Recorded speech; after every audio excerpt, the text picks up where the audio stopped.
When we hear the word saint, we often imagine someone very pleasant, softly spoken, gentle, untroubled, safe. But the saints are not remembered because they were agreeable. They are remembered because they were faithful. And faithfulness is rarely tidy.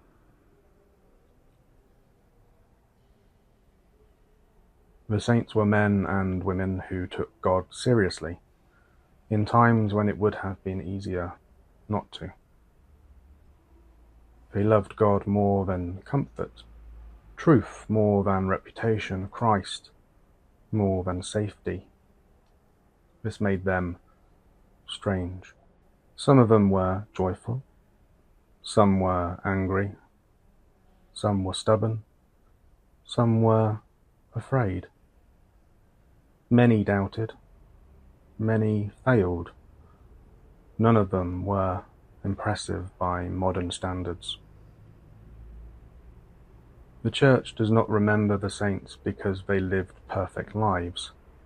It remembers them because they let their lives be interrupted by God.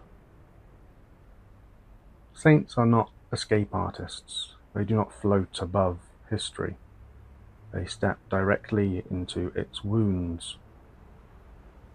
Plague, poverty, violence, corruption. They do not wait for ideal conditions. They act where they are.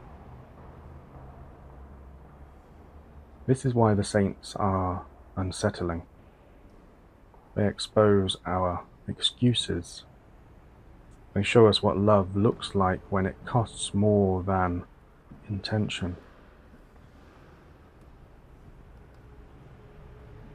The saints are not alternatives to Christ.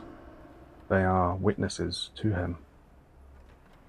Living proof that the gospel can be embodied in real places by ordinary people over long lives. In the communion of saints, the Church is never alone in time. The dead are not gone. They are still speaking, still pointing, still reminding us that holiness is possible and demanding.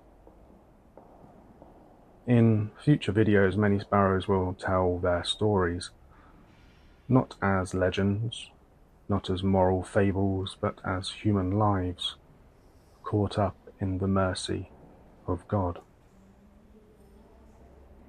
We will meet kings and beggars, mystics and mothers, martyrs and pastors, not to admire them from a distance, but to learn how to remain faithful in our own unremarkable places.